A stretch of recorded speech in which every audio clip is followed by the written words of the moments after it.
name is Indrakshi Singh Chundawat, and in today's video I will be telling you about the book that I wrote 3 years ago. It's called Lone Thoughts: How Quarantine Has Changed How We Think.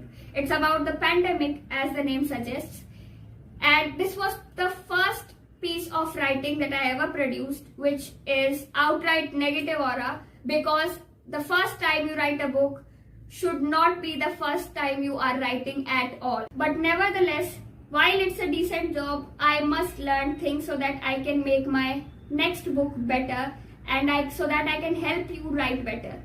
So the tips that I am going to give you, you can use them in essays or in any kind of writing. You can also use them in writing speeches.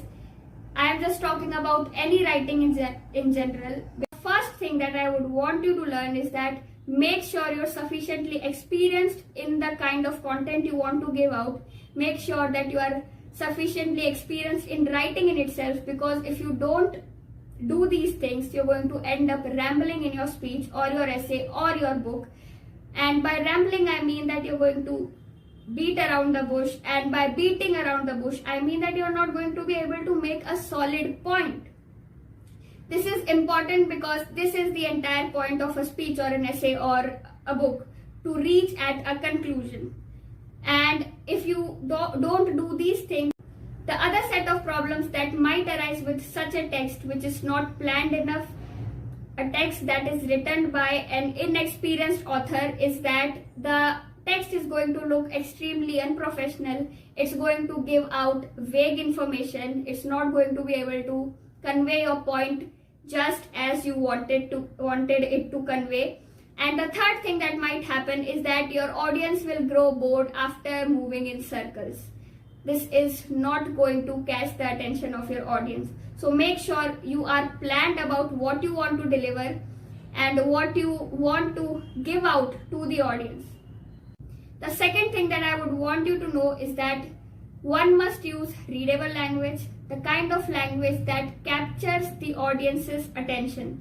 Because I have made this mistake in my book. I have used difficult words, and I cannot stand this book for more than 5 to 10 minutes because I am not able to relate with the language. So I think this is one mistake that I made, that I am also advising you to not make. Use difficult language, but in a limit, because you cross that limit and you lose your audience.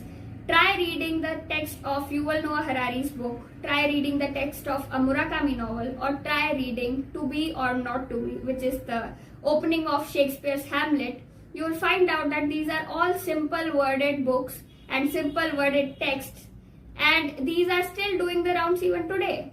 So might as well write simple words and write in a simple language. The third thing that I would want you to know is show, don't tell. This tip is concerned mainly with creative writing, and creative writing is read mainly for experiences.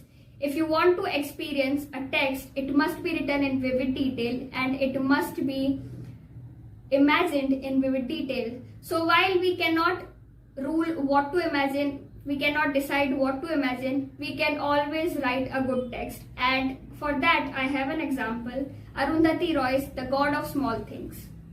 Paradise pickles and preserves. May in Avanam is a hot, brooding month. The days are long and humid.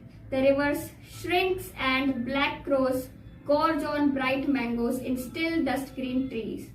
Red bananas ripen, jackfruits burst, dissolute blue bottles hum vacuously in the fruity air.